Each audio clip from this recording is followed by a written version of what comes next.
की जय। श्री चरणजीत सिंह चन्नी जी। परमादरणीय चेयरमैन साहब, मैं आपको धन्यवाद देता हूं, आपने मुझे बोलने का अवसर दिया है। चेयरमैन साहब, पिछले दिनों में हमारे बहुत ही नेक, ईमानदार अर्थशास्त्री, एजुकेशनिस्ट, हमारे माननीय साबका प्रधानमंत्री सरदार बहादुर सरदार मनमोहन सिंह जी हमें छोड़कर चले गए। मैं उनको श्रद्धांजलि अर्पित करता हूं। उन्होंने 10 साल प्रधानमंत्री रहकर नेक नीति से, ईमानदारी से देश को चलाया। उनके राज्य में कोई लड़ाई नहीं थी, कोई झगड़ा नहीं था, किसी को डर नहीं था और वो एक सच्चे सुच्चे ईमानदार नेता थे। और मैं सरकार से मांग करूंगा कि उनको भारत रत्न से नवाजा जाए। उनका हक बनता है, सरकार को पहले ही ये कर देना चाहिए था और उनका एक स्थल तैयार किया जाए, जैसे दूसरे प्रधानमंत्रियों को चाहे उसमें भी सरकार ने गलत किया। जब उनका संस्कार हुआ, मैं उस बात पे नहीं आता, लेकिन जो उनका हक बनता है उनको भारत रत्न दिया जाना चाहिए।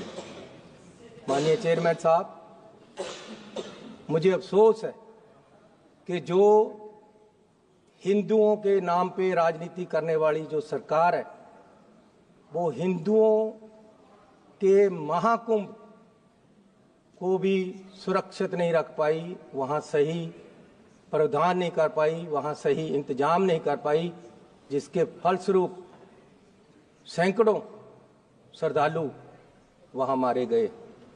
सो मैं सरकार से, बल्कि यहाँ जिस दिन सबको श्रद्धांजलि दी गई, उस दिन उन श्रद्धालुओं को भी श्रद्धांजलि देनी चाहिए थी, लेकिन नहीं दी गई, बाद में दी होगी। लेकिन मैं आपको बेनती करता हूँ कि सरकार की गलती से सब कुछ हुआ है। सरकार को on the floor of the house माफी मांगनी चाहिए कि हम वहाँ ये इंतजाम नहीं कर पाए। मैं इससे पहले कि आगे बढ़ूं, मैं कुछ पंजाब और जलंधर के अपनी कंस्टिट्यूएंसी के मुद्दे के बारे में बात करना चाहता हूं। चेयरमैन साहब, गुरु रविदास जी की जयंती आ रही है। हर साल जयंती के ऊपर जलंधर से ट्रेन वाराणसी तक जाती हैं और सरकार उसकी प्रावधान करती। मैं सरकार से बेनती करूंगा कि 3 ट्रेनें जल्दी से जल्दी मुहैया कराई जाएं ताकि वहां हो जा सके श्रद्धांजलि। और जलंधर में कैंट के चारों तरफ एक रिंग रोड बननी है, वो मैं रक्षा मंत्री जी से बेनती करूंगा कि मैंने लिखकर भेजा है, आप उस पर गौर करें। सर, 2000 में जब अटल बिहारी जी प्रधानमंत्री थे, तब उन्होंने एक कमीशन सेटअप किया साबका चीफ जस्टिस चालिया जी की रहनुमाई में कि वो जो हमारा संविधान है इसमें क्या क्या तरमीमें होनी है उसको बताएंगे। तो उसमें एक रिपोर्ट ये भी है कि सिख, जैन, बुद्धिस्ट, इनको हिंदुओं के साथ अलग आइडेंटिटी माना जाए, ये सेपरेट आइडेंटिटी है। और आर्टिकल 25(2) में तरमीम करके हिंदुओं के साथ सिख, जैन और बुद्धिस्ट को भी लिखा जाए। तो मैं सरकार से बेनती करूंगा कि उस रिपोर्ट के आधार पर यह तरमीम लेके आई जाए। सीएम साहब, चेयरमैन साहब, कल राहुल गांधी जी बोले और कल देश ने देखा कि राहुल गांधी जी में एक ट्रू स्टेट्समैन को देखा है। और उनका जो कल का भाषण है, कल मुझे एक बीजेपी के मंत्री मिले, वो बोले हमारे पास इसका कोई जवाब नहीं, हमारे पास मस्जिद और मंदिर के झगड़े का जवाब है, लेकिन जो अगर आप किसी मंत्री का नाम लेंगे तब वो मैंने नाम लिया नहीं सर, मैंने नाम लिया नहीं। तो फिर आप आरोप लगा रहे हैं। आरोप नहीं है सर, मैं कैसे प्रशंसा जवाब कर रहा हूँ, मैं आरोप नहीं लगा रहा हूँ, प्रशंसा कर रहा वही हूँ। जवाब दे सकता है क्या मैं उसको मंत्री पद से हटा दूं? नहीं गौरव जी, मैं तो प्रशंसा कर रहा हूँ कि उन्होंने प्रशंसा की। लेकिन जवाब वही दे सकता है जब किसी का आप नाम लेंगे। तो इसलिए सर क्यों मेरा इससे भ्रम भी तो पैदा हो सकता है, भ्रम भी पैदा होगा। सर राहुल गांधी पे 40 केस हैं आज इस सरकार ने डाले हुए, उसको तराशा जा रहा है, वो हीरा है और तराश हो रहा है। और सरकार हर बार, अब पार्लियामेंट में भी केस कर दिया, जहां जाते हैं वहां की सरकार से केस करवा दिया जाता है। लेकिन राहुल गांधी ने कल बताया कि उसकी सोच देश को आगे ले जाने की है और ये देश को हर समय पीछे लेकर जा रहे। बिना शिक्षा, एजुकेशन कोई देश, कोई घर तरक्की नहीं कर सकता। हमारे देश की जो सरकारी यूनिवर्सिटियां हैं, जो सेंट्रल सरकार चलाती है, उसमें 25 से 30% हर यूनिवर्सिटी में टीचर नहीं है। पढ़ाई कैसे होगी? आज ये कह रहे थे 2 करोड़ नौकरियां देंगे और अब कह रहे हैं कि 2 लाख आएंगी। 10 साल में किसी नौजवान को नौकरी नहीं दी। सर, महंगाई का ये हाल है कि चूल्हा चलाने के लिए लोगों को तरसना पड़ता है और इतनी महंगाई हो गई है कि गरीब आदमी झेल नहीं सकता। गरीब गरीब होता जा रहा है और अमीर अमीर होता जा रहा है। माननीय चेयरमैन साहब, पिछले सेशन में माननीय होम मिनिस्टर साहब ने कहा कि ये लोग अंबेडकर अंबेडकर अंबेडकर अंबेडकर करते हैं। अगर सच में इतना परमात्मा का नाम लिया होता, भगवान का, तो स्वर्ग को पा लेते।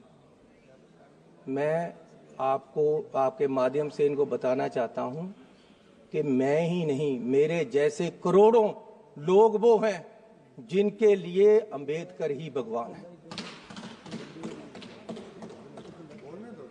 सर, आप मेरे से बहस करोगे या फिर तो बात ही नहीं चलेगी। अम्बेडकर जी का नाम लिया तो आप उनको रोक रहे हैं। आप भी रोक रहे हो अम्बेडकर को बोलने से, क्या कैसे चलेगा?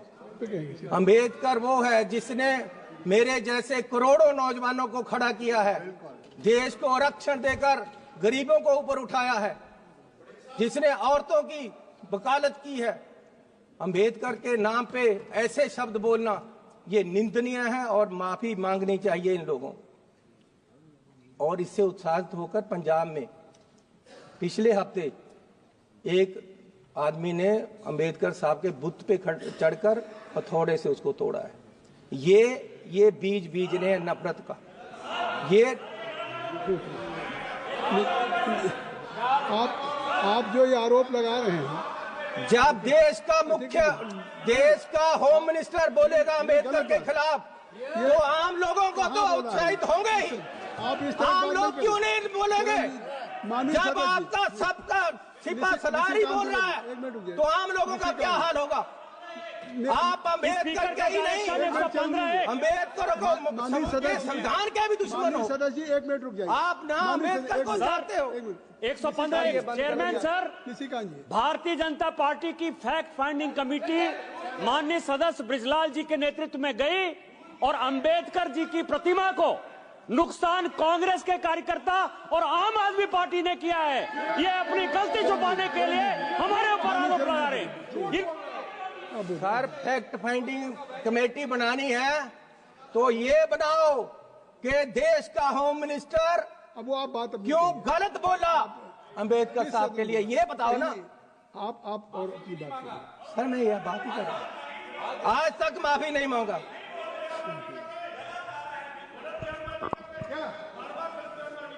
सर, मैं आपको बेनती करना चाहता हूं कि देश में नफरत का बीज बोया जा रहा है। दलितों को दबाने के लिए, मिनॉरिटी को दबाने के लिए, हर वर्ग को, किसानों को, किसान वहां अंबाला में धरने पे बैठे हैं, मरण वर्त में बैठे हैं, कोई सुनवाई नहीं। अब कह रहे जी आप 14 तारीख जब सेशन खत्म हो जाएगा उसके बाद आना। वादा कर गए हैं, वो 5वें रोज का किसी से सुन लिया होगा, दिन या 4 दिन की है। किसानों के साथ हर जगह नफरत का बीज बोया जा रहा है। लेकिन मैं एक बात कह देना चाहता हूं कि ये आने वाली किताबों में लिखा जाएगा, ये आने वाली किताबों में लिखा जाएगा कि आपने राज किया और देश में नफरत फैलाई। माननीय चेयरमैन साहब, अब वादे देखो, कहते जी काला धन वापस लेकर आएंगे। सर हमारे पंजाब के ट्रांसपोर्टर 1914 में बहुत सारे कलकत्ता चले गए कि बंदरगाह पे काला धन आएगा, हमें काम मिलेगा। आज तक कोई काला धन नहीं आया। फिर कहते हैं जी 15 लाख रुपए अकाउंट में आएंगे, आज तक कुछ नहीं आया। सर अब बिहार के लिए बड़े बड़े अनाउंसमेंट कर दिए, यहां देना है कुछ 2015 में बिहार के इलेक्शन थे, प्रधानमंत्री जी वहां गए। अब प्रधानमंत्री जी का बोलने का लहजा तो आपको पता ही है, उससे ऊपर कुछ नहीं है। जिस तरीके से वो व्याख्या कर सकते हैं, लेक्चर कर सकते हैं, लोगों को जचा सकते हैं कोई बात, उससे ऊपर कुछ नहीं। वहां ऐसे खड़े हो गए और बोला कि आज ही पैकेज अनाउंस कर दूं क्या। बिहार के लोगों को बोल रहे रैली में। मुझे पता है 50,000 करोड़ से कुछ नहीं होगा, 60,000 कर दूं, अरे 70,000 कर दूं, 80,000 कर दूं, 90,000 कर दूं, 1.25 करोड़ रुपया आपको मिलेगा। 1.25 करोड़ लाख बिहार को मिलेगा। 1.25 लाख करोड़ सर, 1.25 लाख करोड़, 1.25 लाख आपने सही कर दिया। सर कितने मिले बिहार को? सर आपने मुझे सही कर दिया, आपको भी याद है, आपको बहुत अच्छा लगेगा दोबारा वो देखना एक बार वीडियो निकाल कर। कितने मिले बिहार को? तब फिर बिहार के ऊपर क्यों लगा रहे हैं जब बिहार और आज फिर, आज आप तो यही कह रहे हैं ना बिहार के लिए दिया जा रहा है। आज फिर बिहार को कह दिया बस अड्डा मिलेगा आपको, इतने पैसे मिलेंगे, इलेक्शन आ रहे, सब कुछ मिलेगा। मिलना मिलाना कुछ नहीं। फिर दोबारा तो क्यों झूठे वादे करके लोगों को हर समय ये पीछे लगाते हैं और हर समय लोगों के साथ धोखा होता है। मैं ये आपसे पूछना चाहता हूँ। Kindly conclude. सर अभी तो मैं शुरू हुआ हूँ। अरे आपका 12 मिनट हो चुके। सर मेरी बात सुनो। अब ये आरएसएस की हर समय बात करते स्पीकर भी बोलने वाले हैं आपके यहाँ। सर ये नेशनलिज्म की बात करते हैं। Speakers and your time is limited, already you have taken 12 minutes. Sir बोलने दोगे कि नहीं? बोलिए। सर जितना मैं बोला हूँ उससे ज्यादा तो आप बोल लिए हैं, बोलने तो दो सर। सर बोलने दोगे कि नहीं मुझे? अब जब भी मैं बोलता हूँ आप जैसे महानुभाव को यहाँ लगा दिया जाता है, वो मुझे बोलने ही नहीं देते। ऐसा नहीं, आप तो मेरे वेल विशर हो ये कह रहे हैं। ये इस पर नहीं कह रहे थे। अरे अब वो खड़े हो गए हैं। अरे गांव तो बसने दो, तभी मांगते आएंगे ना यार। अभी पानी आया नहीं, मौजे खोल भी लिए आपने, बोलने तो दो मुझे। सर नेशनलिज्म की बात करते हैं, आरएसएस की हर समय बात। मैं पूछता हूं, कभी आप बताओगे कि आपका देश की आजादी में क्या योगदान था? आरएसएस का क्या योगदान था? राष्ट्रपति के अभिभाषण पे बोल रहे हैं, आरएसएस की विचारधारा पे बोल रहे हैं। सर आप मुझे बोलने देगा कि नहीं? मैं ये पूछना चाहता हूं। अब ये देखो सर, गौरव, ये पटेल साहब की बात कर रहे हैं, मेरे पास ये सर्टिफिकेट है कि पटेल साहब होम मिनिस्टर होते हुए उन्होंने आरएसएस को बैन किया था। ये झूठ है बात बोले। और फिर 1966 में, 1980 में आरएसएस के लिए ये कहा गया कि आरएसएस और जमाते इस्लाम कोई सरकारी कर्मचारी, कोई सिविल सर्वेंट उनका मेंबर नहीं बन सकता। लेकिन आज जुलाई 24 में, जुलाई 24 में बोलने दो सर, सर बोलने दो आप। अब बोलने दे रहा हूं, लेकिन एक बात है, अतीत की बात कर रहे हैं, कोई पंजाब के वर्तमान की बात करेंगे सर। सर अब 24 में, जुलाई 24 में इन्होंने आरएसएस को ये कर दिया कि आरएसएस में कोई भी सरकारी कर्मचारी मेंबर बन सकता है। जब नेहरू जी देश के प्रधानमंत्री थे, 62 के चाइना युद्ध के बाद 1963 में इंडिया गेट पर परेड में राष्ट्रीय स्वयंसेवक संघ को नेहरू जी ने शामिल कराया। ये नेहरू जी को गाली दें, ये नेहरू जी के नीतियों को गाली दें। आरएसएस गणतंत्र दिवस के परेड में शामिल हुआ था। आप माफी मांगिए देश से कि नेहरू ने गलती की। ये मेरे पास सर्टिफिकेट है, ये मेरे पास नोटिफिकेशन है सर के जानकारी दे रहे हैं, आरएसएस को जानकारी दिया। सर बोलने नहीं देना तो आपकी मर्जी है। नहीं, मैं आपको बोलने दे रहा हूँ, लेकिन आप कंक्लूड करिए ना। आरएसएस का मेरे पास नोटिफिकेशन है कि आरएसएस को कहा गया था कि आप कभी भी राष्ट्रपति का सरकारी कर्मचारियों को अभिभाषण होता है, सरकार पे बोलिए। सर पंजाब की सरकार अब वकालत तो आप ही कर रहे हो सारी उनकी सर। अब आप कह रहे राष्ट्रपति का नोटिफिकेशन होता है, सरकार करवाती है। जो भी राष्ट्रपति करते हैं पहले काउंसिल ऑफ मिनिस्टर से पास होकर जाता है। आपका 15 मिनट हो गया। ला आप बोलने नहीं देना, 15 मिनट हो गया। सर अभी 24 में आरएसएस को यह किया गया कि कोई भी सिविल सर्वेंट उनका मेंबर बन सकता है। But there are other speakers also from your party. How? So there is a time now. Already he has taken for 15 minutes. He was giving only. Sir 15 minute से 12 minute तो आप ही बोल रहे हो। क्या करोगे आप? ये चन्नी पे पहले से लगा देते हो, आपके बोलना नहीं देना। तो सर मैं आपको निवेदन करूं कि मैं कह रहा था कि जुलाई 24 में सरकार ने ये कर दिया है कि आरएसएस का कोई भी अफसर देश का कोई भी कर्मचारी आरएसएस का मेंबर बन सकता है, जो पहले नोटिस। आपकी बात हो गई, बहुत बहुत धन्यवाद। लो सर श्री पप्पू यादव जी, श्री पप्पू यादव जी। सर मुझे और स्पीकर नहीं बोल पाएंगे। आपका समय जो है, अगर इनको बोलने देंगे तो फिर और आगे के जो स्पीकर आपके नहीं बोल पाएंगे। There are number of, I think आप 1 मिनट मुझे अपनी बात कंक्लूड करिए। मुझे 2 मिनट दो। नहीं, अच्छा चलिए 1 मिनट। हेलो, आप 1 मिनट पे आ गए।